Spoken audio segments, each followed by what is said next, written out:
A hotel maid answered a ringing phone in perfect Italian, not realizing the guest listening was a mafia boss. He went cold. She spoke a dialect only his enemies used. She thought it was just a phone call. He thought it was betrayal. What happened next trapped them both in a dangerous game neither expected. The phone wouldn't stop ringing. Mia pressed her ear against the door of Suite 1207, her cleaning cart blocking half the hallway. 3 sharp rings, a pause, then 3 more. She'd been taught to never enter when guests were inside, but her supervisor's voice echoed in her head. If they don't answer the door after 5 minutes, go in. We can't have complaints about dirty rooms.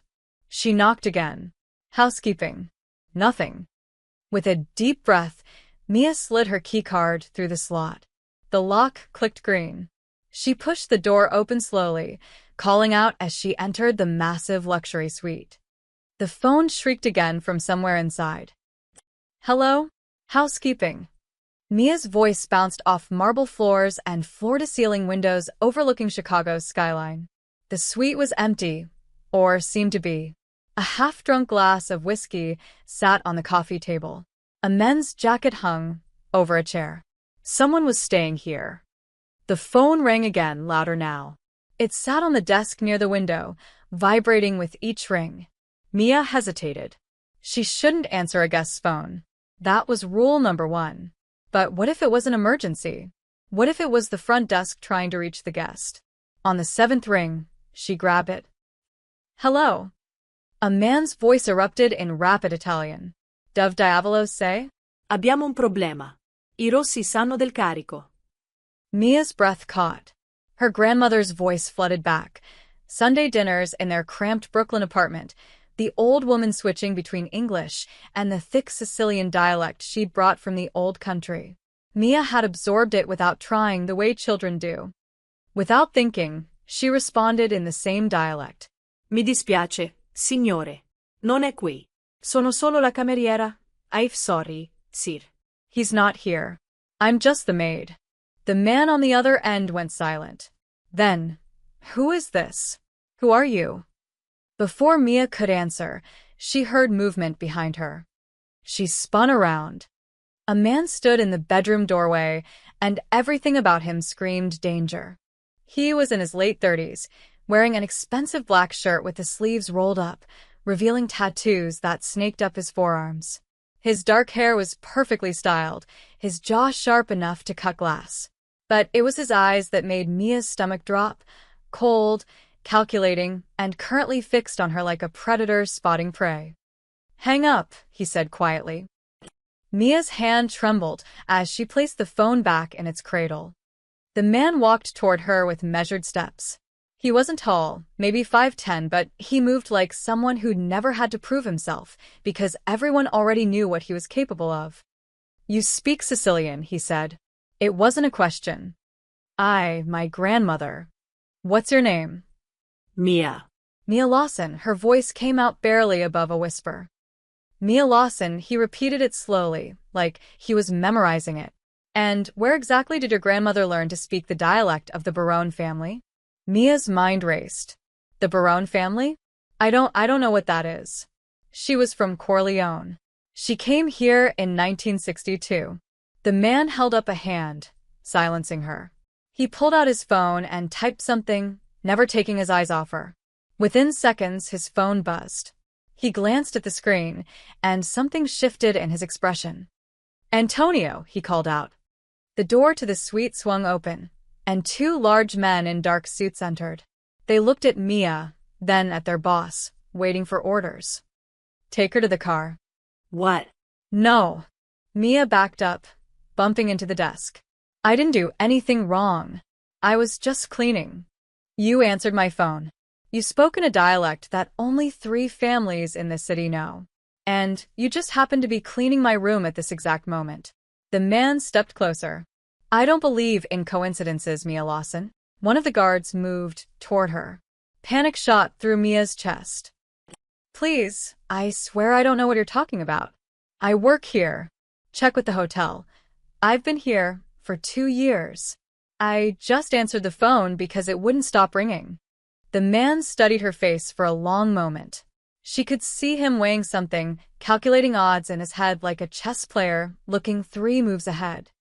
"What did the man on the phone say to you?" Mia swallowed hard. He said, "Where the hell are you? We have a problem." The Rossi family knows about the shipment. The temperature in the room seemed to drop 10 degrees. "And you understood all of that?" "Yes, but I don't know what it means. I don't know who the Rossi family is." The man pulled out his phone again and made a call. "Clear the floor." Now he hung up and looked at his men. "Take her to the penthouse. Don't let her out of your sight. If she tries to run, don't hurt her, but don't let her leave." "Please," Mia's voice broke. "I have a son. He's only 8 years old. I'm supposed to pick him up from school in 3 hours." For the first time, something flickered across the man's face. Not sympathy exactly, but a flash of something human beneath the ice. "You'll see your son," he said. "But first, you're going to tell me everything about your grandmother, how you learned that dialect, and who sent you to clean my room today." He moved to the door, then paused. "My name is Luca Vitali, and if you're smart, Mia Lawson, you'll start praying that you're telling me the truth." The guards moved toward her, and Mia realized with horror that her life had just been turned upside down, all because she'd answered a ringing phone. The car ride lasted 40 minutes, but it felt like hours. Mia sat squeezed between the 2 guards in the back of a black SUV, her mind spinning with worst-case scenarios. She tried to text her son's school, but one of the guards had taken her phone. "Please," she said for the 10th time. "My son, he'll be waiting for me. He's just a kid." The guard on her left, a man with a scar across his eyebrow, finally spoke. "Boss said you'll see him. Boss keeps his word." But when? "I need to call the school. Tell them someone else is picking him up." "Already handled." Luca's voice came from the front passenger seat. He didn't turn around. "I had someone call the school. Said you had a family emergency. Your neighbor, Mrs. Chun, is picking him up." Mia's blood ran cold. "How do you know about Mrs. Chun?" Now Luca did turn around, and his eyes held a warning. "I know everything about you now, Mia. Your apartment on West Division Street. Your son Tyler's school. Your shifts at the hotel. Your bank account balance, which tells me you're not being paid by anyone to spy on me." He paused. "But that doesn't mean I trust you." The SUV pulled up to a massive estate in the suburbs, hidden behind tall iron gates and thick trees. The mansion looked like something out of a movie, 3 stories of stone and glass, with manicured lawns and a fountain in the circular driveway. "Welcome to your new workplace," Luca said as the car stopped. Mia was escorted through the front doors into a grand foyer with marble floors and a crystal chandelier. Several men in suits stood around, and all of them stopped to stare at her. Their expressions ranged from suspicious to openly hostile. An older man with silver hair and cold blue eyes approached Luca. "This is her? This is her. You brought a stranger into your home? Luca, this is insane. She could be." "I know what she could be, Marco." Luca's voice was sharp. "Which is why she's staying here, where I can watch her." Marco looked at Mia like she was a bomb about to explode. "And if she's working for the Branas? If she reports everything she sees here back to them? Then we'll know soon enough." Luca turned to Mia. "You're going to work for me now. Cooking, cleaning, whatever I need. You'll live here, in the staff quarters. You'll see your son on weekends, supervised. Try to contact anyone outside this house, and things get complicated. Understand?" Mia's throat tightened. "You can't just kidnap me. I have rights." "You answered a phone call that contained classified information about my business," Luca interrupted. "You understood a dialect that connects you to my enemies. From where I'm standing, you're either a spy or a massive security risk. Either way, you're staying until I figure out which one inch." A woman in her 50s with kind eyes stepped forward. "I'm Rosa. I run the household staff. Come on, I'll show you your room." Mia followed Rosa through a maze of hallways, aware that every person they passed watched her with suspicion. 2 maids whispered each other in Spanish, and she caught the word espía, spy. Her room was small but clean, with a single bed, a dresser, and a window that looked out onto the gardens. Rosa gestured to a uniform laid out on the bed, black pants, and a white button-up shirt. Change into this. Mr. Vitali wants you to start immediately. Rose's voice softened. Listen, I don't know what you did or didn't do, but my advice? Keep your head down. Don't talk to the other staff. Don't ask questions. Just your job and stay out of the way. I didn't do anything, Mia whispered. I swear. Rose's expression was unreadable. That's what they all say, honey. 20 minutes later, Mia found herself in Luca's study, dusting shelves while he sat at his desk, working on his laptop. He hadn't said a word to her since she entered, but she could feel his eyes on her every few minutes, watching her movements. The door opened and Marco entered. The Baranas are asking for a meeting. They say it's urgent. Tell them I'll consider it. Luca, if she's one of theirs. She's not. Luca's voice was firm. I had her background checked. She's nobody. Minimum wage worker, single mother, no connections to any families. Her grandmother died 6 years ago. Then why does she speak? That's what I'm figuring out. Luca finally looked directly at Mia. Come here. Mia's hands shook as she approached his desk. Luca pulled out a piece of paper and slid it toward her. It was covered in Italian phrases. Translate these. Out loud. Mia read through them slowly, translating each one. They were simple phrases, directions, greetings, requests. When she finished, Luca exchanged a look with Marco. She's fluent, Marco said quietly. Natural accent. Not learned from a book. I know. Luca leaned back in his chair. Which means either she's telling the truth about her grandmother, or someone trained her very, very well. He looked at Mia. I'm going to test you every day. Different phrases, different situations. If you're a plant, you'll slip eventually. They always do. And if I don't slip? Mia asked, her voice trembling.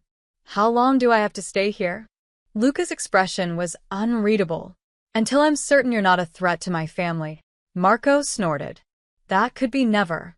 As Mia was led back to her room that night, she passed a large portrait on the wall, a beautiful woman with dark hair and a sad smile.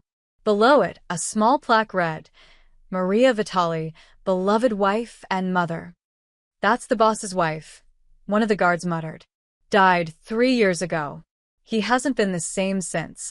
Mia stared at the portrait, and for the first time, she saw Luca Vitali not as a monster, but as a man haunted by loss and determined never to be vulnerable again.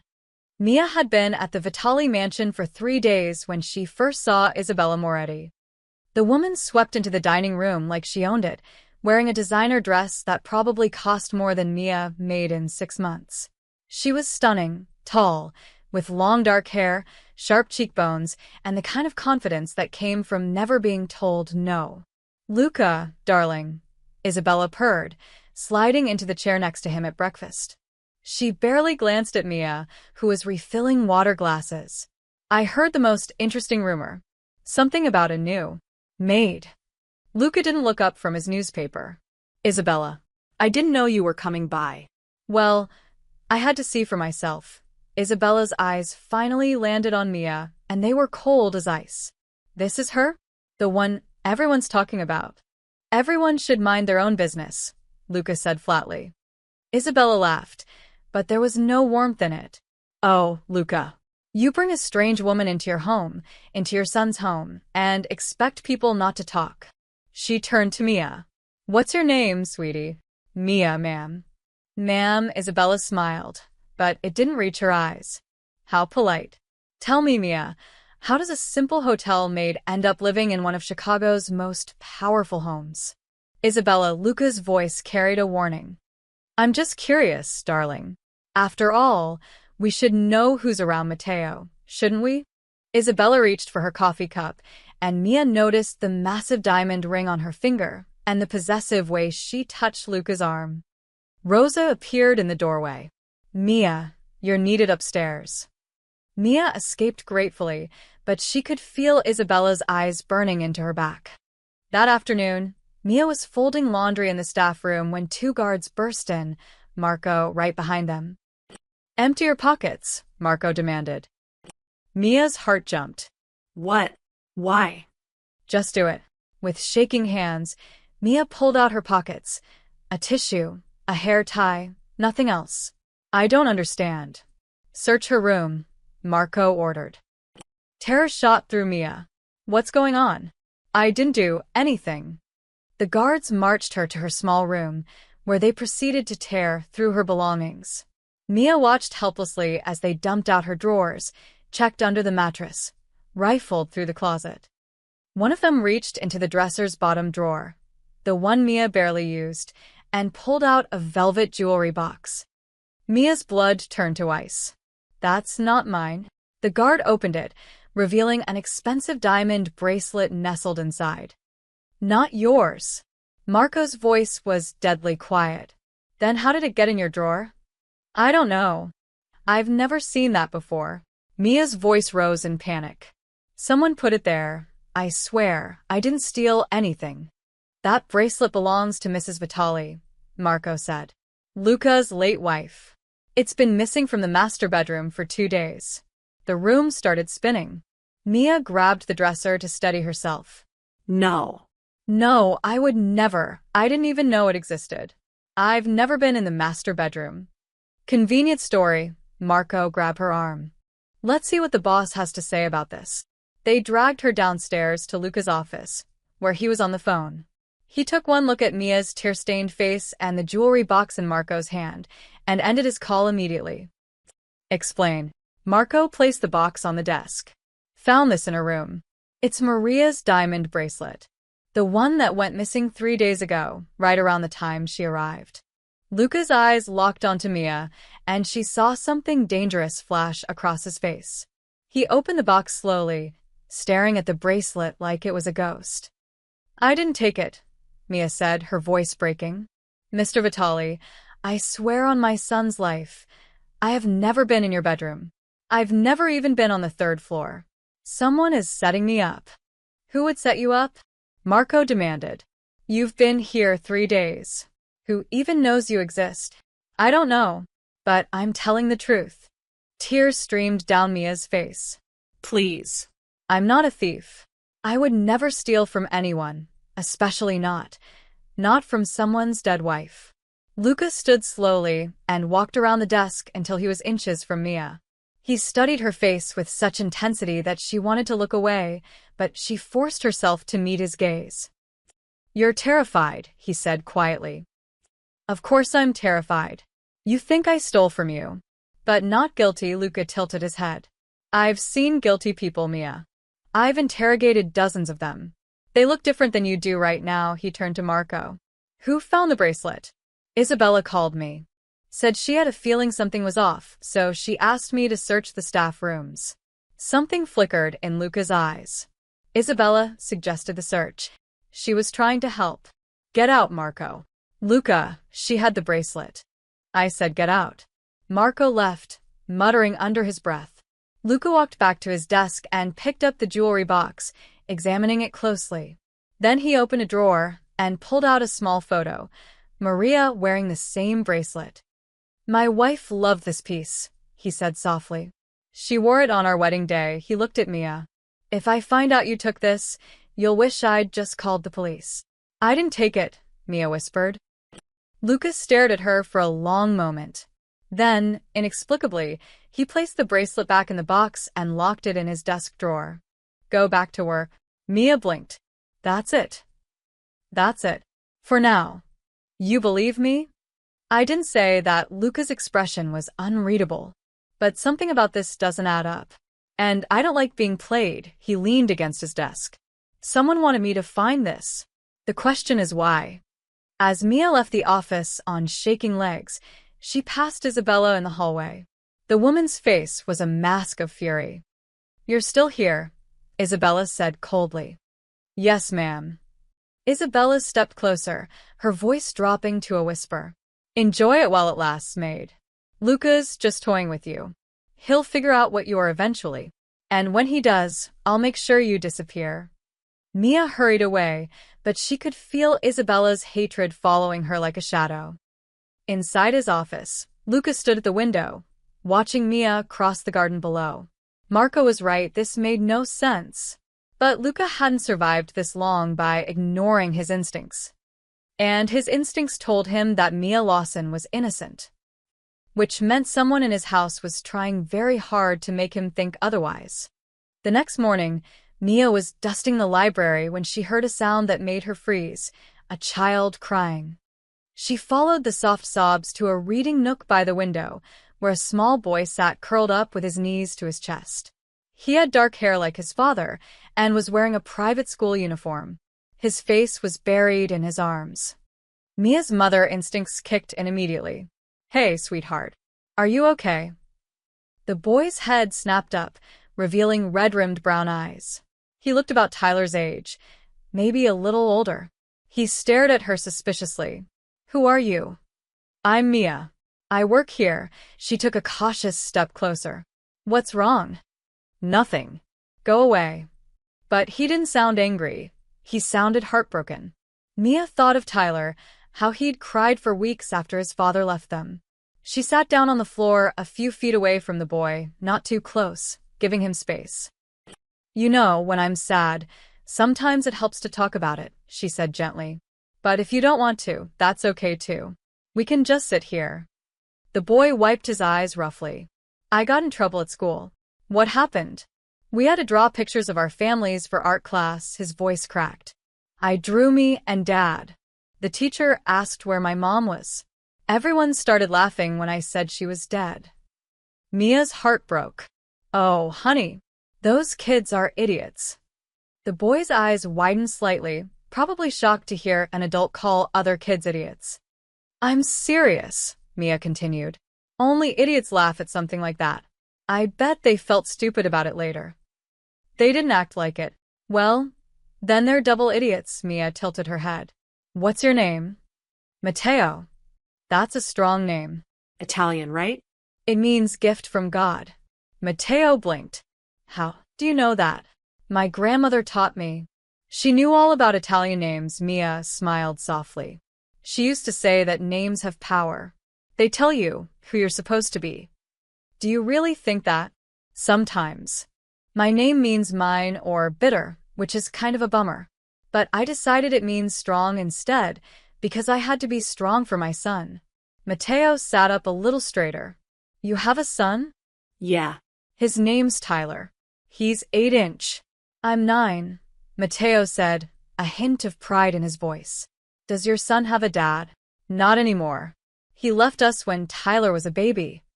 Matteo processed this. "So you're sad too sometimes?" Yeah, buddy. "I am." Mia met his eyes. "But you know what helps? When I remember the good stuff. Like, I bet your mom was pretty amazing, huh?" For the first time, Matteo's expression softened. "She was the best. She made these chocolate chip cookies that were so good. And she always knew when I had a bad day. Even if I didn't say anything, she'd just know." "She sounds wonderful. Do you look like her?" "Dad says I have her smile." Matteo's face fell again. "But I don't smile much anymore." "That's okay. You smile when you're ready." They sat in comfortable silence for a moment. Then Mia remembered something and pulled a slightly squashed granola bar from her pocket. "Want half?" "I'm not supposed to eat on duty, but I get hungry." Matteo actually cracked the tiniest smile. "You're gonna get in trouble." "What are they gonna do? Fire me?" Mia broke the bar in half and handed him a piece. "Between you and me, I think I'm already in enough trouble around here." "Because you speak Italian?" So the staff had been talking. "Something like that. Can you teach me some words?" "Like what?" "Bad words." Matteo's eyes gleamed with mischief for just a second. Mia laughed out loud. "Oh, absolutely not. Your dad would kill me." "Come on, just one." "No way, kid. I value my life." But she was grinning, and so was Matteo, a real, genuine smile. "You're weird," Matteo said, but he said it like it was a good thing. "Yeah, I get that a lot." Mia stood up and offered him her hand.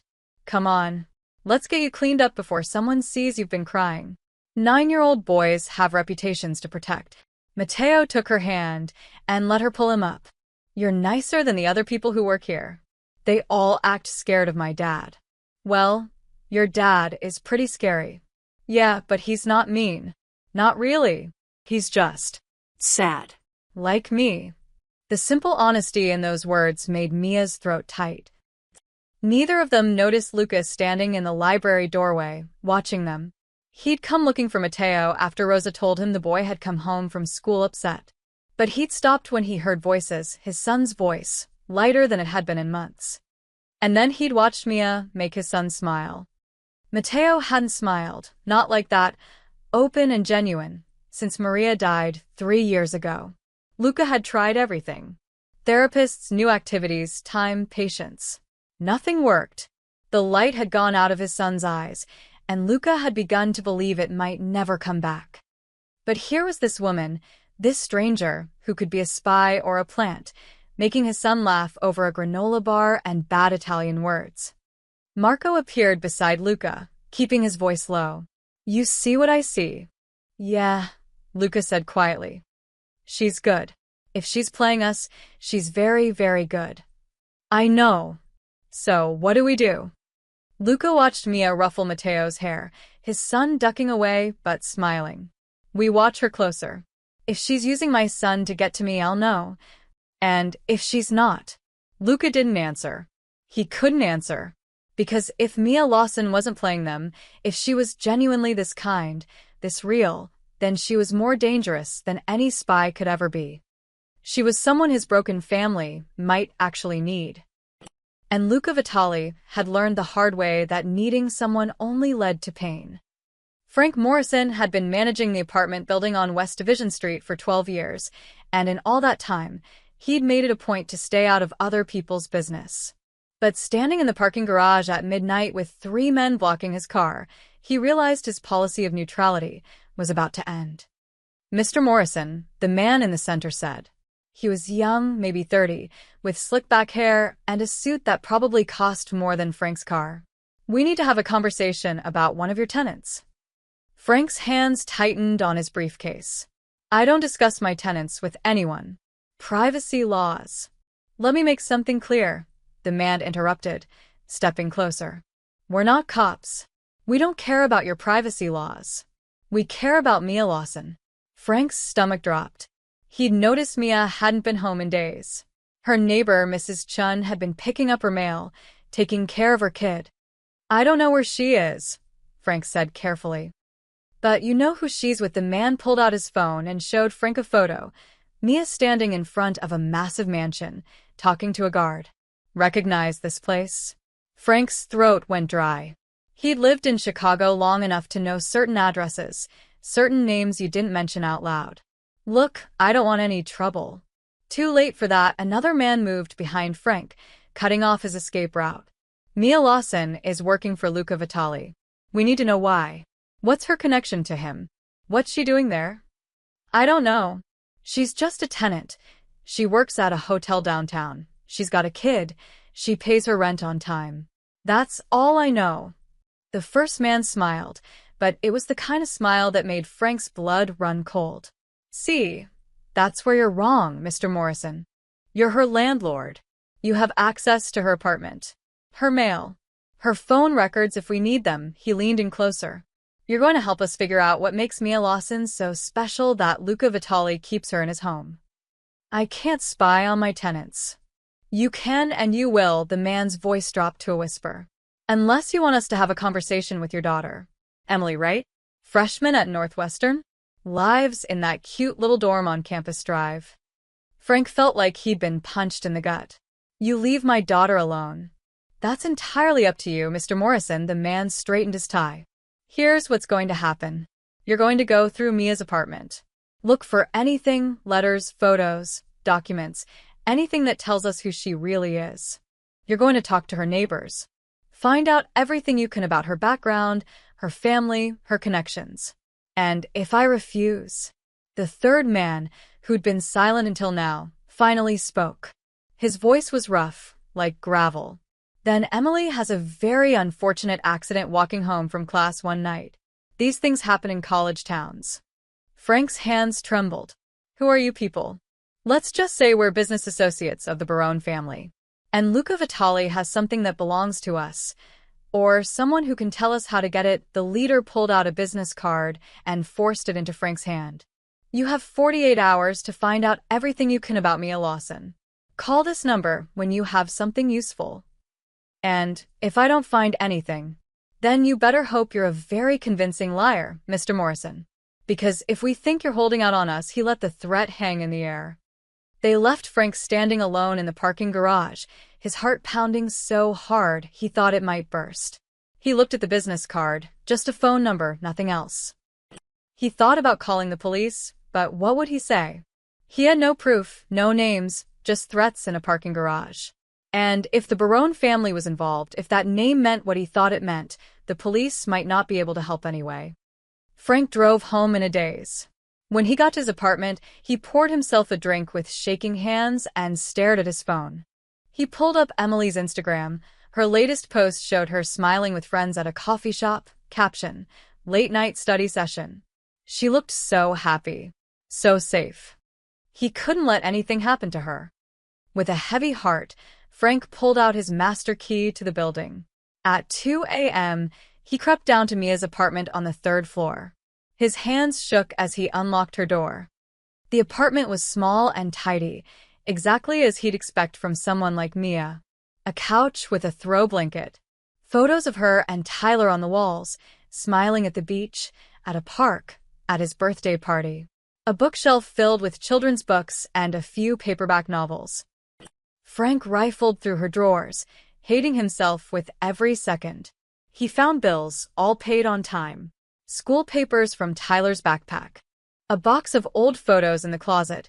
Mia as a child with an elderly woman he assumed was her grandmother. Nothing. No secret documents, no mysterious contacts, no evidence of anything except a normal single mother trying to get by.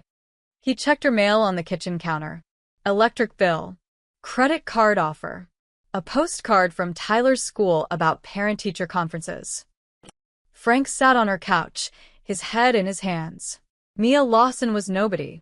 Just an ordinary woman in an extraordinary situation. But the Baroness didn't care about that. They wanted information, and they wanted it now. His phone buzzed. A text from an unknown number. "Tick-tock, Mr. Morrison. Your daughter just left the library. Walking home alone. Dark out tonight." Frank's blood turned to ice. He looked at the text again, and his hands started shaking so badly he almost dropped the phone. They were watching Emily right now. He had no choice. Frank began taking photos of everything in Mia's apartment. The pictures on the walls, the documents in her drawers, even the titles of books on her shelf. He sent them to the number with a message. "This is everything. She's nobody. Just a regular person." The response came immediately. "Keep digging. There has to be more. Vitaly doesn't keep regular people in his house. Find the connection, or Emily gets hurt." Frank closed his eyes and tried not to cry. He'd just betrayed an innocent woman to save his daughter. And somewhere in that mansion across town, Mia had no idea that her past was being torn apart by strangers, or that she'd just become the target of a war she didn't even know she was fighting. Lucas stood in his study at midnight, a glass of whiskey in his hand, staring at a folder on his desk. Inside were surveillance photos of Mia, at the hotel where she used to work, picking up her son from school, grocery shopping. Every mundane detail of her life for the past 2 years, compiled by his investigators. Nothing suspicious. Nothing at all. That was the problem. "You're obsessing." Marco entered without knocking, closing the door behind him. "It's been a week, Luca. Either she's a threat or she isn't. Make a decision." "It's not that simple." "It's exactly that simple." Marco sat down across from him. "Look at the facts. She appears out of nowhere, speaking a dialect that only our enemies know. She survives a theft accusation, which I still think she was involved in. Isabella planted that bracelet." Marco's jaw tightened. "You don't know that." "I know Isabella. And I know desperation when I see it." Luca took a drink. Mia was genuinely terrified. Isabella was furious when I didn't punish her. "So, you're defending her now?" "I'm being objective." Lucas set down his glass. "Every instinct I have says Mia Lawson is exactly who she claims to be. A hotel maid who answered the wrong phone at the wrong time. Then why is she still here?" Because I need to be sure. Marco leaned forward. Listen to yourself. You need to be sure, Luca. You're one of the most decisive men I know. You've made life or death calls in seconds. But this woman, this nobody from nowhere, has you second-guessing everything. He paused. She's too convenient. Your son trusts her. The Baroness are asking questions about her. Hell, even Isabella sees her as competition. Don't you understand? She's bait. Bait for what? For you. Marco's voice was hard. Think about it. A woman shows up who speaks the language, gets into your house, wins over your son. Meanwhile, your enemies circle closer. They know you're distracted. They know you've brought someone new into your inner circle. What better way to get to you than through someone you're starting to trust? Luca's eyes darkened. I don't trust her. You're starting to. I see it. The way you watch her with Matteo. The way you defended her against Isabella. You're letting your guard down, and that's exactly what they want. Before Luca could respond, there was a knock at the door. Rosa poked her head in, looking worried. Mr. Vitali, I'm sorry, but Matteo won't go to bed. He's asking for you. Luca sighed and stood. I'll be right there. He found Matteo in his bedroom, sitting on the edge of his bed in his pajamas, arms crossed defiantly. I'm not tired. It's after midnight, Matteo. You have school tomorrow. I don't care. Matteo's chin jutted out stubbornly. I heard you and Uncle Marco talking about Mia. Luca's entire body tensed. You were eavesdropping. You were being loud. Matteo's eyes filled with tears. Are you going to make her leave? That's not your concern. She's my friend. Matteo's voice cracked. She's the only person here who doesn't treat me like I'm made of glass. Everyone else walks on eggshells, like if they say the wrong thing I'll break. But Mia just talks to me like I'm normal. Luca sat down on the bed beside his son. Matteo, you have to understand. Mia might not be who she says she is. Yes, she is. She's nice and funny, and she tells me about her son, and she doesn't lie to me. Tears streamed down Matteo's face. Everyone always lies. They say everything's going to be okay, but it's not. They say Mom's in a better place, but she's not. She's just gone. But Mia doesn't do that. She tells me the truth. She says it's okay to be sad. The words hit Luca like a physical blow. He pulled his son into his arms, feeling the boy shake with sobs. I know, buddy. I know. Please don't make her go away, Matteo whispered against his father's shoulder. She makes me feel better. Don't you feel better too? Luca didn't answer.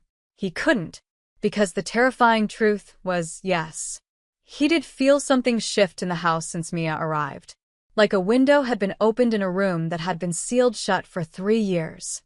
And that scared him more than any threat from the Baroness ever could. After Matteo finally fell asleep, Luca returned to his study. Marco was still there, waiting. Your son is attached to her, Marco said quietly. Which proves my point. She's a perfect infiltration.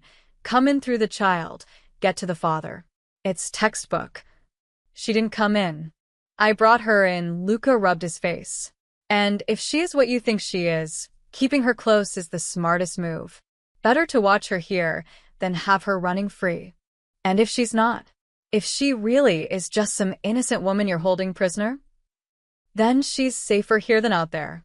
If the Baroness thinks she matters to me, they'll use her. Luca met Marco's eyes. Either way, she stays. For now. Marco stood, shaking his head. You're making a mistake. This woman is going to destroy you, either because she's a spy or because you're going to care about her. And caring about people is what gets men like us killed. After Marco left, Luca walked to the window, overlooking the gardens. He could see a light on in the staff quarters, Mia's room. Was she awake too? Worrying about her son?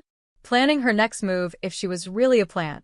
Or was she just a terrified woman trapped in a nightmare she couldn't escape? Luca's phone buzzed. A text from one of his contacts. The Baroness are asking around about a woman named Mia Lawson. Thought you should know. Luca stared at the message, his jaw clenching. Marco was right about one thing. Enemies were circling. Whether Mia was bait or victim didn't matter anymore. She was in the middle of a war. And Luca had no idea which side she was really on. Isabella Moretti had never been good at losing. And watching Luca defend that maid, watching his son smile at her, watching the staff whisper about her, it was intolerable. She started small. A comment here, a question there. Have you noticed how she's always nearby when Luca has important calls? Isabella murmured to one of the guards in the kitchen. Almost like she's listening. I saw her texting someone late at night, she told Rosa over coffee, her voice dripping with concern. I'm sure it's innocent, but doesn't Luca have her phone? She asked me about the security system. She lied smoothly to Marco. Wanted to know where all the cameras were. Said she was just curious, but the seeds of doubt spread like poison through the household. Staff who'd been warming up to Mia started watching her with suspicion again. Guards followed her more closely. Even Rosa seemed uncertain. But Isabella wasn't done. 3 nights later, alarms shattered the mansion's silence at 2 a.m. Mia jolted awake in her room as emergency lights flooded the hallways. She heard shouting, running footsteps, the sound of cars peeling out. She threw open her door and nearly collided with a guard. What's happening? Get back inside. Lock your door. Now. Mia's heart raced as she obeyed. Through her window, she could see men with flashlights searching the grounds. Police sirens wailed in the distance. It was dawn before anyone told her what happened. Someone broke into the garage, Rosa said quietly, bringing Mia coffee in the staff kitchen. Her face was pale. 3 men. They got past the security system somehow, tried to plant something in Mr. Vitali's cars, probably a tracker or a bomb. Guards caught them before they finished. Mia's hands shook around the coffee cup. Oh my God. Is everyone okay? The intruders got away. But Mr. Vitali, Rosa's voice dropped to a whisper. He's furious. Someone had to have given them the security codes. Someone inside. The implication hung heavy in the air. An hour later, Mia was summoned to Luca's study. The room was packed with his men, Marco, guards, advisors. All of them stared at her with open hostility.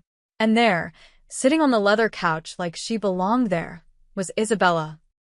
Luca stood by the window, his back to the room. His shoulders were rigid with tension. Mia, he said without turning around. How long have you been working for the Baroness? Her stomach dropped. What? I'm not. The security system was disabled from inside the house. Luca finally turned to face her. His eyes were cold, empty. The breach happened at 2:07 a.m. You know what the cameras show at 2 a.m.? You, walking through the south hallway, near the security panel. I couldn't sleep. I went to get water from the kitchen. The kitchen is in the opposite direction. Marco cut in. I got turned around. This house is huge. I still don't know my way around in the dark. Isabella stood gracefully, her voice dripping with false sympathy. Mia, sweetheart, it's okay. You can tell the truth. Did someone threaten you? Your son, maybe? Is that why you're helping them?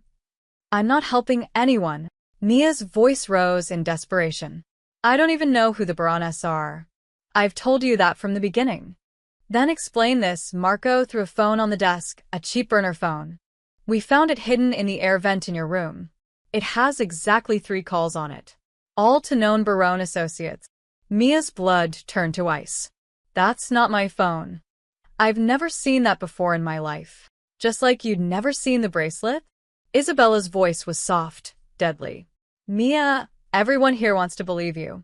We really do. But you have to admit, the evidence is damning. Luca walked toward Mia slowly. When he spoke, his voice was barely above a whisper. My son could have been in that garage. Matteo parks his bike there. If those men had succeeded, his jaw clenched. Tell me the truth, Mia. Right now. Did you help them get in? Tears streamed down Mia's face. No. I swear to you, I swear on Tyler's life, I would never hurt Matteo. I would never hurt anyone. Someone is setting me up. Who? Why? I don't know. Mia's voice broke. But please, you have to believe me. Enough, Luca turned away. Marco, take her to the basement. Keep her locked up until… No. Everyone spun toward the door. Matteo stood there in his pajamas, his face red and tear-stained. You can't lock her up. She didn't do anything. Matteo, go back to bed. She didn't do it. Matteo ran into the room, placing himself between Mia and the guards. I know she didn't because I was with her. The room went silent. Luca's voice was dangerously quiet. What? I had a nightmare. About Mom. I went to find you, but you weren't in your room. So I went to find Mia. Matteo's voice trembled, but he kept going. She was in the kitchen making tea. She sat with me until I felt better.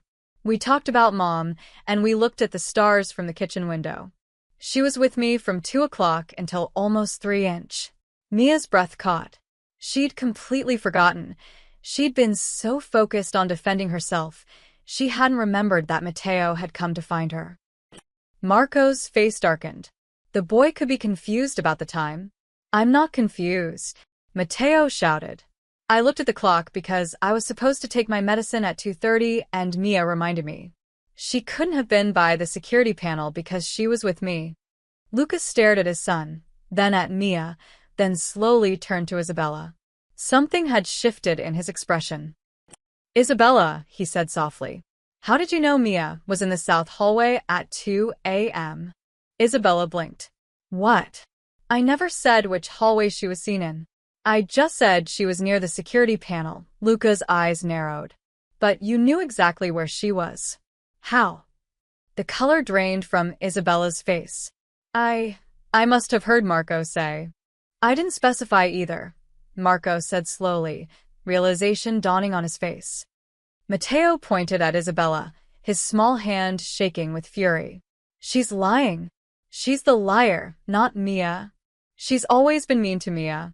She's trying to get rid of her. Isabella's composure cracked. That's ridiculous. Luca, you can't possibly believe. Get out. Luca's voice was like ice. Excuse me? Get out of my house. Now he stepped closer to Isabella. And if I find out you had anything to do with planting that phone, with tonight's break-in, with any of this, you'll pray the Baroness find you before I do. Isabella's eyes blazed with fury, but she knew she'd lost. She grabbed her purse and stormed out, slamming the door behind her. Luca knelt down in front of his son. You're sure about the time, Matteo? I'm sure, Dad. Mia didn't do anything wrong. She never does. Matteo threw his arms around Mia's waist, sobbing. Don't let them take her away. Luca looked at Mia over his son's head. For the first time since she'd met him, she saw something in his eyes that wasn't suspicion. It was the beginning of trust. After the incident with Isabella, something shifted in the Vitali household. Mia wasn't exactly trusted, but she wasn't treated like a prisoner anymore either. The guards nodded at her in the hallways. Rosa stopped giving her wary looks. Even Marco seemed less hostile. But Luca remained unreadable. A week later, Rosa knocked on Mia's door with an unusual request. Mr. Vitali wants you to serve at dinner tonight. He's hosting his advisors. Mia esse stomach twisted. Me? Why? Rosa shrugged. He didn't say. Just asked for you specifically. Wear the formal uniform, the black dress, not the regular 1-inch. That evening, Mia found herself in the mansion's formal dining room, a space she'd only glimpsed while cleaning. The table was set for 8 with crystal glasses and fine china. Oil paintings of Italian landscapes lined the walls. The men began arriving at 7. Older men in expensive suits, carrying themselves with the kind of authority that came from years of power. Mia recognized a few faces from around the mansion, but most were strangers. Lucas sat at the head of the table, looking dangerous in a dark suit. His eyes followed Mia as she poured wine, but he didn't acknowledge her.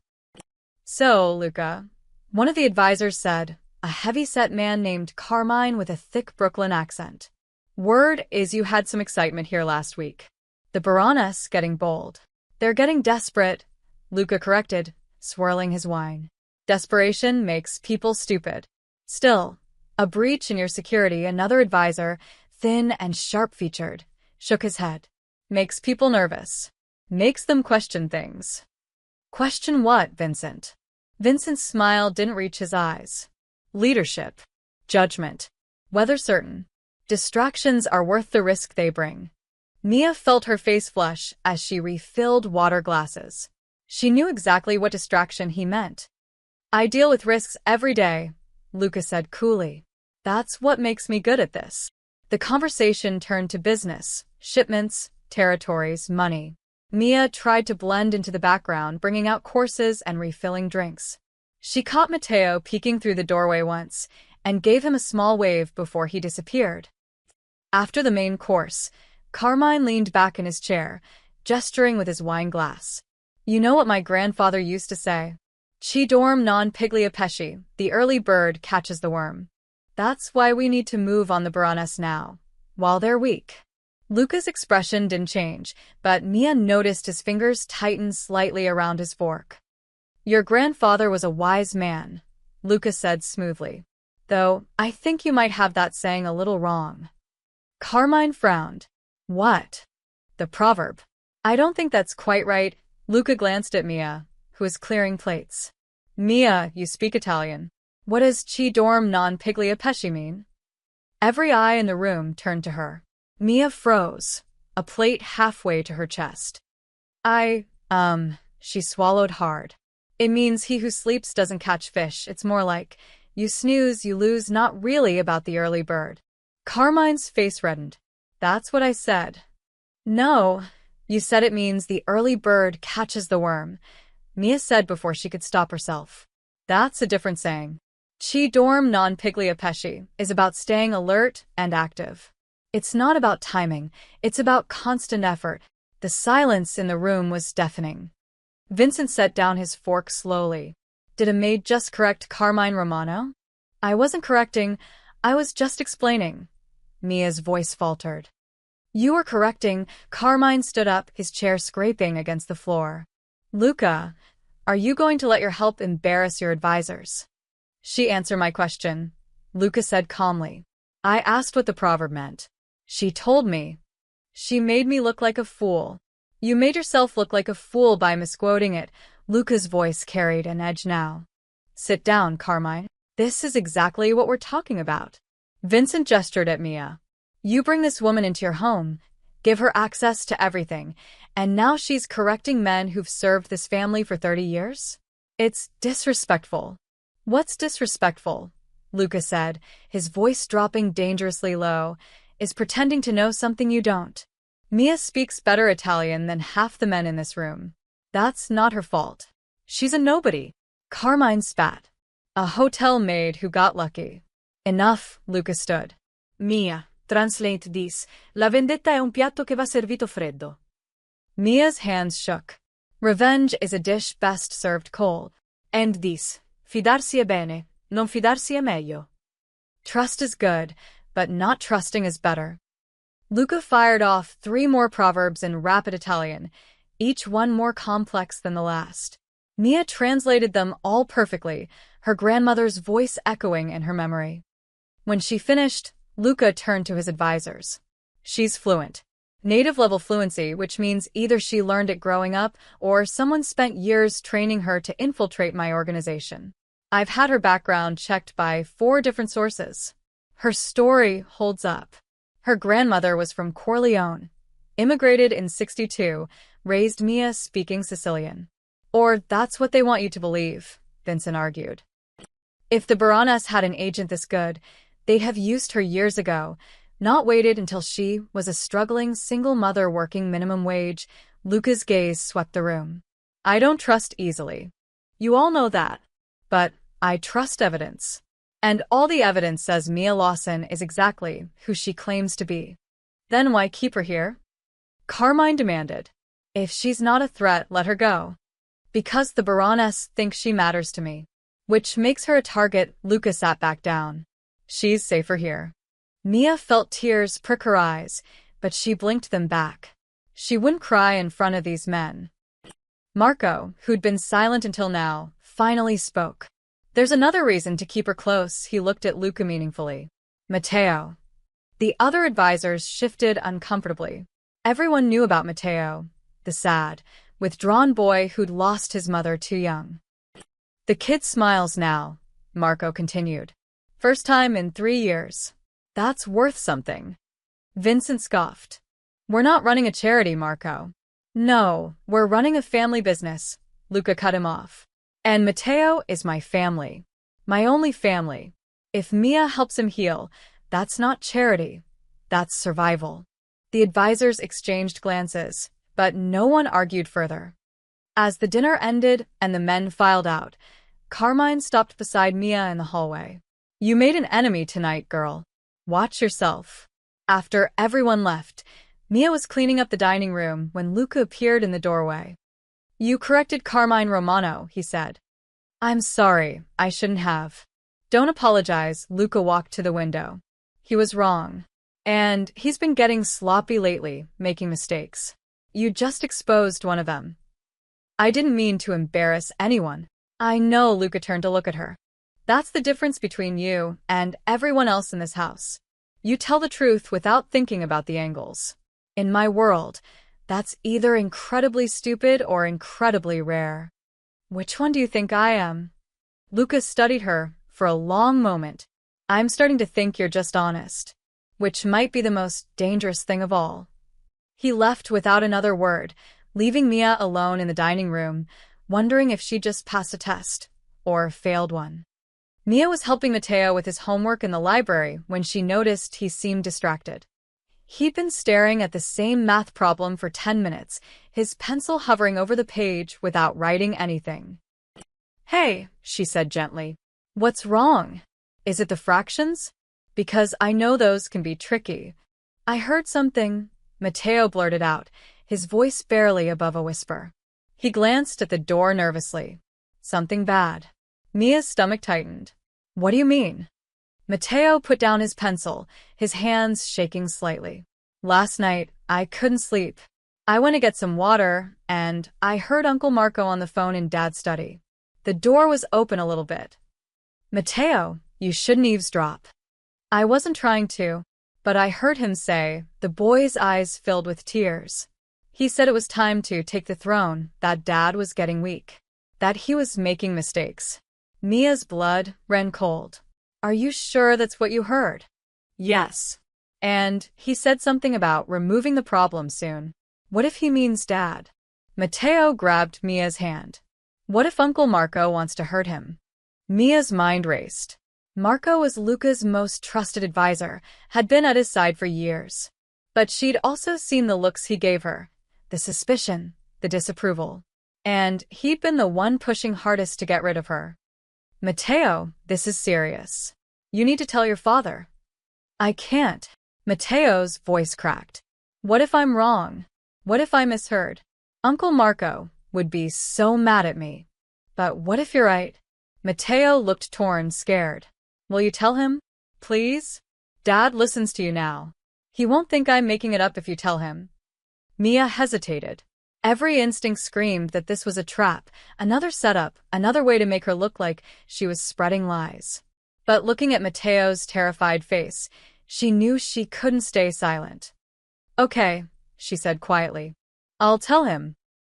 That evening, Mia waited until Luca was alone in his study. She knocked softly, her heart pounding. Come in. Luca was at his desk, reviewing documents. He looked tired, the lines around his eyes deeper than usual. Mia. What is it? I need to talk to you about something. Something Matteo heard. Luca's attention sharpened immediately. Is he okay? He's fine. But he's worried. About you. Mia closed the door behind her and stepped closer. Last night, he overheard Marco on the phone. In here. Matteo was eavesdropping. He couldn't sleep, came to get water. He said he heard Marco say, Mia took a breath. He heard him say it was time to take the throne, that you were getting weak, that there was a problem that needed to be removed soon. The silence that followed was suffocating. Luca stood slowly, his expression unreadable. And Matteo told you this? Yes. He was scared to tell you himself. He thought you might not believe him. But he thought I'd believe you. There was something dangerous in Luca's tone. Mia's mouth went dry. He trusts me. How convenient. Luca walked around his desk, moving closer to her. My son overhears a conversation about betrayal. And instead of coming to me, his father, he goes to you. The woman who appeared out of nowhere 6 weeks ago. He was scared. And you expect me to believe that my oldest friend, my most loyal advisor, just happened to be discussing treason where a 9-year-old could overhear him? Luca's eyes were ice cold now. While you just happened to be the one Matteo confided in? I know how it sounds. It sounds like you're trying to turn me against Marco. Drive a wedge between me and the one man who's never betrayed me. Luca's jaw clenched. And why would he confess only to you, Mia? Why would this information come from you and no one else? Because Matteo heard it. I'm just telling you what he told me. Or you're manipulating a traumatized child to feed me false information. Luca's voice was deadly quiet. That's what an infiltrator would do. Get close to the kid, gain his trust, then use him to destabilize the organization from within. Tears stung Mia's eyes. I would never use Matteo like that. Never. Everyone says that. Until they do, Luca turned away from her. Get out. Mr. Vitali, please. I said get out. Mia fled the study, her vision blurred with tears. She ran straight to her room and collapsed on the bed, sobbing. Every time she thought she was making progress, something happened to drag her back to square one. Luca would never trust her. Never. But after Mia left, Luca stood alone in his study, staring at nothing. He wanted to dismiss what she'd said. Wanted to believe it was manipulation, lies, another attempt to get under his skin. Marco had been with him for 15 years. They'd built this empire together. Marco had held Luca together when Maria died, had helped raise Matteo, had never given him a reason to doubt. But Luca thought back over the past few months. Small things that hadn't seemed significant at the time. Marco pushing harder than usual on certain decisions. Private phone calls he'd ended abruptly when Luca entered the room. The way he'd been so adamant about getting rid of Mia, even when evidence suggested she was innocent. And then there was the dinner with the advisors. The way Carmine and Vincent had questioned Luca's judgment so openly. They'd never done that before. Never challenged him like that. Unless someone had encouraged them to. Luca pulled out his phone and sent a text to his most trusted security specialist, someone outside the normal chain of command. I need surveillance on Marco Russo. Everything. Phone records, meetings, contacts. Total discretion. Report only to me. He set down the phone, feeling sick. If Mia was playing him, if she was using his son to spread lies, he'd make her pay. But if she was telling the truth, if Marco really was planning something. There was another knock at his door. Come in. Matteo peeked around the doorframe, his eyes red from crying. Dad? Can I talk to you? Luca's heart clenched. Of course. Come here. Matteo ran to him, and Luca pulled his son into his arms. I'm sorry, Matteo sobbed. I should have told you myself. But I was scared you'd be mad at me. I'm not mad at you, buddy. Never. Luca held him tighter. Tell me exactly what you heard. Every word you can remember. Through hiccuping sobs, Matteo repeated the conversation. The words were the same ones Mia had reported, almost verbatim. When Matteo finished, Luca wiped his son's tears. You did the right thing telling Mia. And she did the right thing telling me. You believe us. Luca looked into his son's eyes that looked so much like Maria's. I believe you, Matteo. Always. After Matteo went to bed, Luca sat alone in the darkness of his study. The seed of doubt had been planted. And like all seeds, it would either grow into truth or poison everything around it. He just had to figure out which one it was before it was too late. The Chicago Northside Summit was held once a year in a neutral location, a historic hotel that had hosted 5 generations of family business. It was where disputes were settled, territories were negotiated, and alliances were formed or broken. Violence at the summit was forbidden by old laws that even the most ruthless families respected, which made it the perfect place for an assassination. Luca had debated bringing Matteo at all, but the boy had begged. All the other kids get to go. Uncle Tommy brought his son last year. Please, Dad. It's not a place for children, Matteo. But I'm 9 now. And you always say I need to understand the family business. Matteo had looked up at him with those eyes that were so much like Maria's. Please? I'll be good. I'll stay quiet. So Luca had agreed, with one condition. Mia would come as Matteo's companion. She would sit with him in the back of the room, keep him occupied, and remove him immediately if anything went wrong. This is a mistake, Marco had said when he heard. Bringing the boy is bad enough. But bringing her? She stays with Matteo. Luca had replied firmly. Nowhere near the negotiations. She's just there to watch my son. Now, standing in the grand ballroom of the Lexington Hotel, Luca wondered if Marco had been right. The room was filled with dangerous men, heads of families from across the Midwest, their advisors, their guards. The Baroness were here, sitting across the room with cold, calculating eyes. The Russos, the Castellanos, all of them watching, waiting, looking for weakness. Mia sat in the back row with Matteo, both of them dressed formally. The boy wore a small suit that made him look older than his years. Mia wore a simple black dress that Rosa had loaned her. She looked nervous, out of place. Luca forced himself to focus on the meeting. Territory disputes were discussed. A shipping conflict was resolved. Money changed hands through carefully worded agreements. Then Vincent Barone stood to speak. He was younger than most family heads, mid-40s, with slicked-back hair and a politician's smile. He raised his glass for a toast. Amici, he began, his voice carrying across the room. Friends, we gather here tonight under the old traditions. La famiglia è tutto. Family is everything. But we must also remember, in tempi difficili, solo I 40 sopravvivono. In difficult times, only the strong survive. Standard rhetoric. Luca half-listened, his mind on the surveillance report he'd received that morning. Marco's phone records showed 3 calls to unknown numbers. Could mean nothing. Could mean everything. Vincent continued his toast, weaving Italian phrases throughout. Ci va piano va sano e va lontano. Slow and steady wins the race. But tonight, friends, I propose we think differently. La notte porta consiglio. Night brings counsel. Sometimes, the darkness shows us truths we cannot see in daylight. A few men nodded. Others raised their glasses. E volti, Vincent said with a smile. La mort arriva quando meno ti lo aspetti. Sometimes death comes when you least expect it. Prima dell'alba.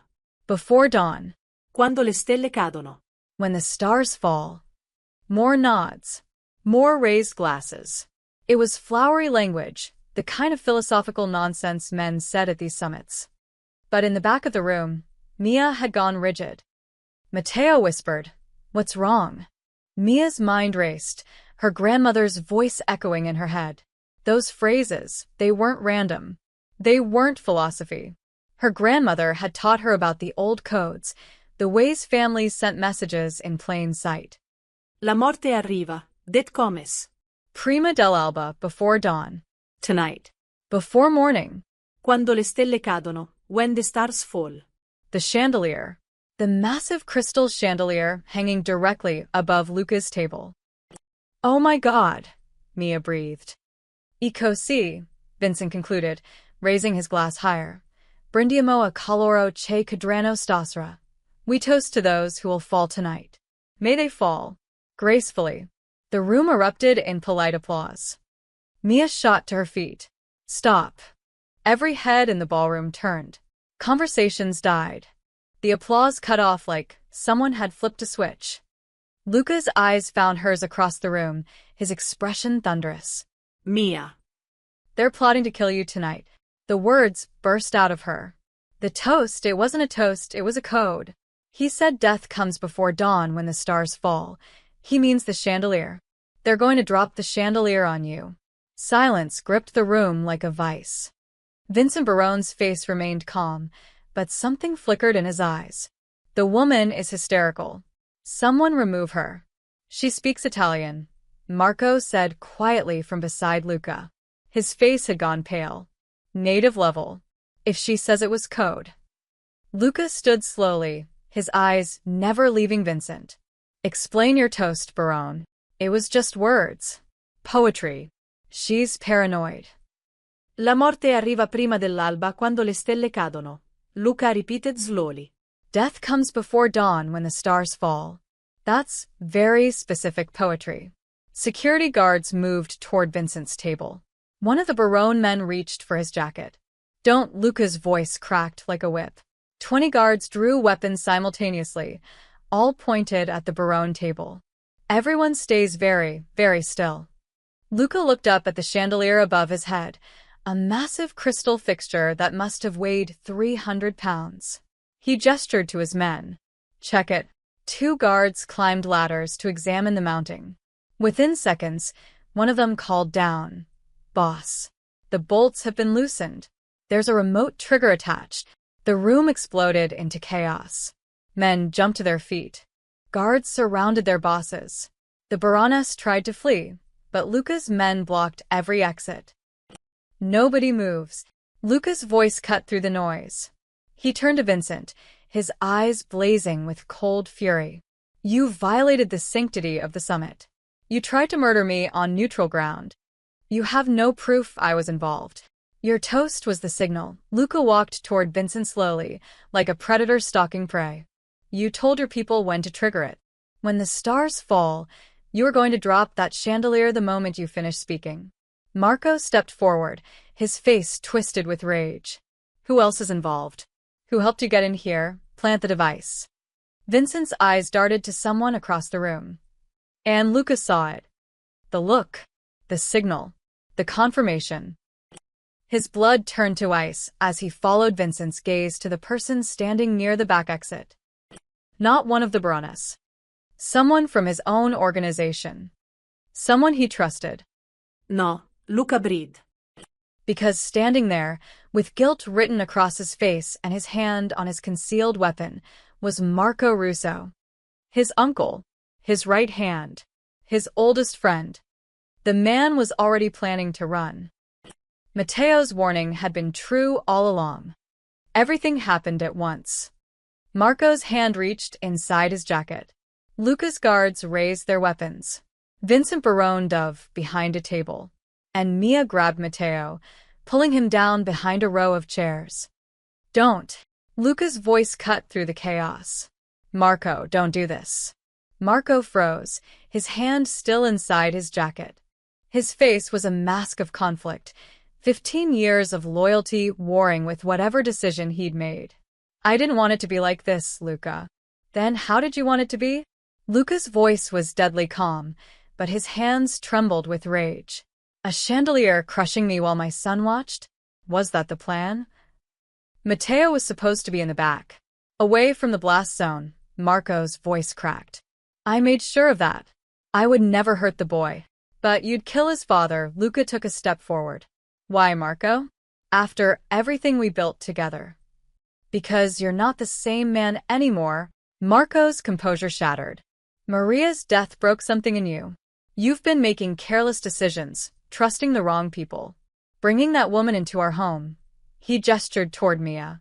She's made you weak. She just saved my life. She's a distraction. The families are circling Luca. They see weakness. They see a man more concerned with his dead wife's memory and his son's happiness than with protecting his empire. Marco's voice grew desperate. I was trying to save us. Take over before everything collapsed. The others agreed. Vincent, Carmine, even Isabella. Isabella, Luca's eyes narrowed. So she was part of this. She approached me months ago. Said you were slipping. Said the organization needed new leadership. Marco pulled his hand from his jacket. No weapon, just empty palms raised in surrender. She had access to your house, your schedule, your security codes. She made it possible. The pieces clicked into place. The planted bracelet. The phone in Mia's room. The break-in at the garage.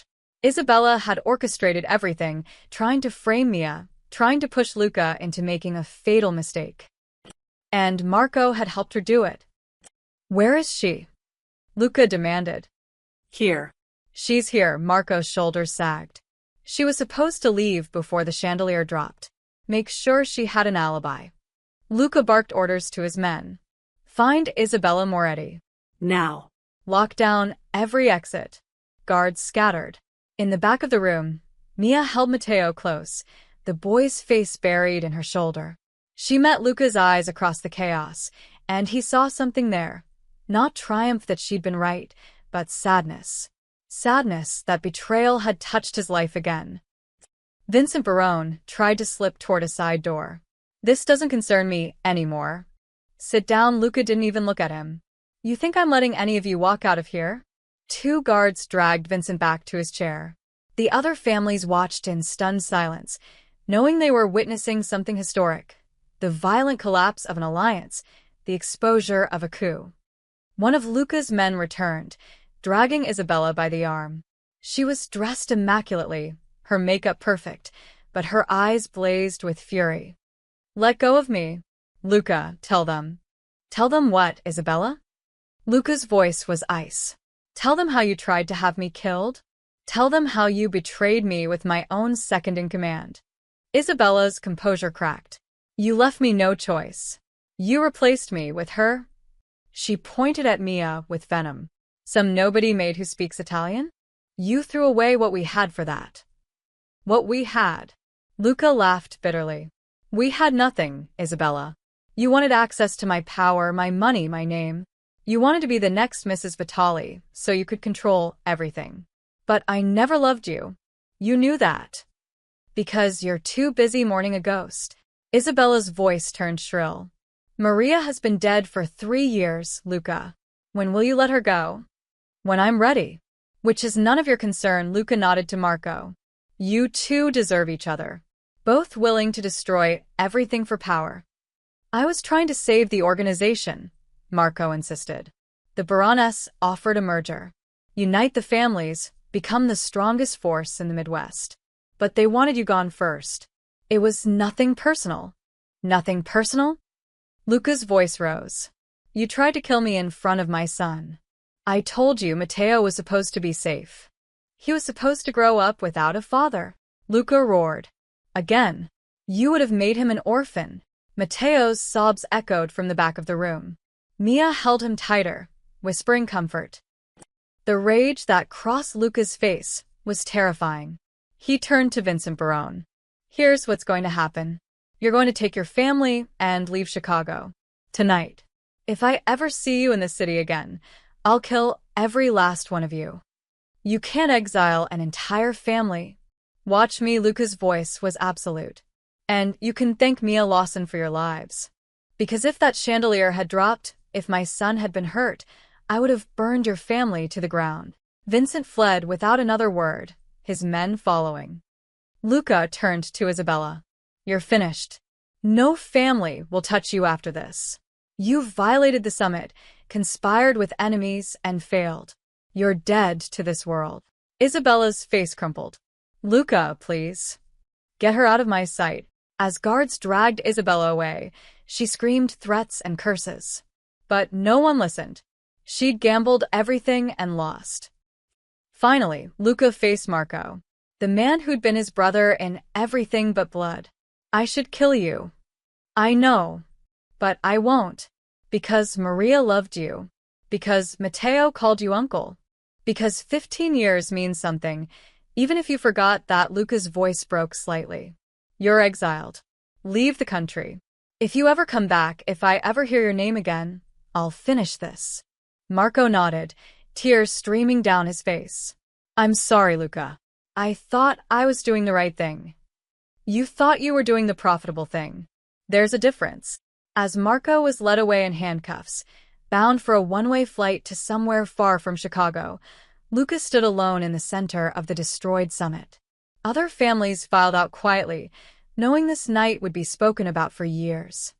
Luca walked to the back of the room, where Mia still held his sobbing son. Come here, Matteo, he said gently. The boy ran to him, and Luca lifted him into his arms despite his age, holding him like he had when Matteo was small. Over his son's shoulder, Luca looked at Mia. You saved my life, he said simply.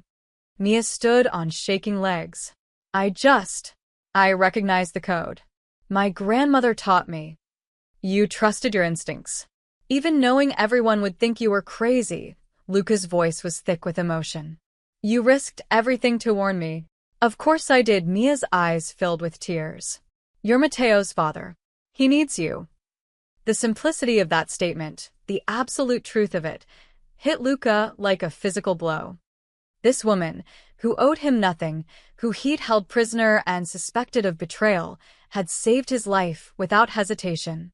Because his son needed him. Let's go home, Luca said quietly. And for the first time since Maria died, the word home didn't feel empty. 3 days after the summit, Luca called a meeting of his entire organization. Every guard, every advisor, every associate who worked for the Vitali family was summoned to the mansion's Great Hall. Word had spread about what happened, the betrayal, the attempted assassination, the exile of Marco Russo. But no one knew what came next. Mia stood in the back of the room with Rosa, trying to be invisible. Matteo sat in the front row, dressed in a suit, looking small and scared among all the dangerous men. Luca entered, and the room fell silent. He looked different, harder somehow, but also lighter, like a weight had been lifted. He stood at the front of the room, his hands clasped behind his back. Most of you know what happened at the summit, he began, his voice carrying through the hall. My most trusted advisor tried to have me killed. My former mistress conspired against me. They believed I was weak, that I'd lost my edge. Murmurs rippled through the crowd. They were wrong, Luca's voice hardened. But they weren't entirely wrong about everything. I have changed since my wife died. I became suspicious of everyone, trusted no one, built walls so high that I couldn't see threats coming from inside my own circle. He paused, his eyes scanning the room. But there was one person who saw what none of you could. One person who recognized a coded threat that would have killed me. One person who risked being called crazy, being thought a liar, being thrown out, just to save my life. Luca turned and gestured toward the back. Mia Lawson, come here. Mia's heart stopped. Every eye in the room turned to her. Rosa gave her a gentle push forward. On trembling legs, Mia walked through the crowd. She could feel their stares, some curious, some hostile, some approving. When she reached the front, Luca extended his hand. She took it, and he pulled her to stand beside him. 6 weeks ago, this woman answered a phone in a hotel room, Luca said. She spoke in a dialect that made me suspicious. I brought her here. I interrogated her. I watched her. I tested her. His grip on her hand tightened. I accused her of being a spy, of being a thief, of working for my enemies. The room was silent. She was none of those things. She was a hotel maid who learned Italian from her grandmother. A single mother working 2 jobs to support her son. A woman who got caught in the wrong place at the wrong time. Luca's voice grew stronger. And despite everything I put her through, the suspicion, the accusations, being held against her will, she never stopped telling the truth. She never stopped being kind to my son. And when it mattered most, she saved my life. Mia felt tears building but blinked them back. I've been in this business for 20 years, Luca continued. I've met liars, manipulators, people who smile while planning your death. I thought I could spot them all, but I was looking for the wrong things. I was so busy watching for deception that I nearly missed something I haven't seen in 3 years. He turned to look at Mia. Genuine goodness. Carmine, one of the remaining advisors, stood. With all respect, boss, what are you saying? I'm saying this woman saw what none of you could. She understood a code that could have gone over our heads. She warned me even though she knew I might not believe her. Luca faced his organization. The only one I trust completely, in this language and in my life, is her. Shocked silence filled the room. Then, slowly, one guard began to clap. Then another. Within seconds, the entire room erupted in applause. Matteo jumped from his seat and ran to them, throwing his arms around both Mia and his father. Does this mean Mia can stay forever? Luca knelt down to his son's level. Would you like that? Yes. She makes everything better. She makes us feel like a family again. Luca looked up at Mia, and for the first time since she'd met him, his expression was completely open. No walls, no guards, no suspicion. Just a man who'd been alone too long. Finally letting someone in.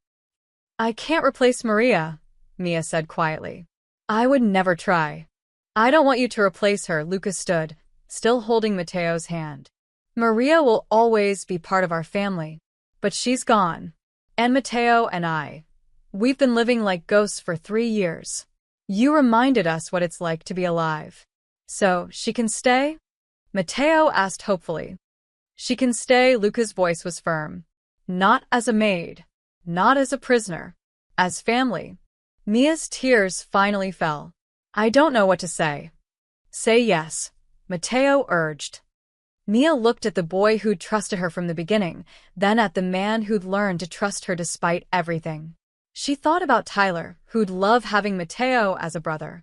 She thought about how terrified she'd been 6 weeks ago, and how different everything was now. Yes, she whispered. Luca pulled both of them into his arms, and for the first time in 3 years, his house felt like a home. The organization erupted in applause again. Rosa wiped tears from her eyes. Even the hardest guards looked moved. As the meeting ended, and people filed out, Mia heard them talking. Did you see the boss smile? First time in years. That woman's got courage, I'll give her that. The kid looks happy. That's what matters. Luca kept his hand on Mia's shoulder as they walked back toward the house, Matteo between them chattering excitedly about Tyler coming to visit that weekend. You know what this means, right? Luca said quietly to Mia. Once word gets out that you're under my protection, truly under it, you'll have enemies. People will try to use you to get to me. I know. You'll have to learn how to protect yourself. How to spot threats. How to survive in this world. I'm not afraid, Mia said. And she realized it was true. Not anymore. Luca stopped walking and turned to face her. Why not? Because I have something worth protecting now. Mia looked at Matteo, then back at Luca. A family.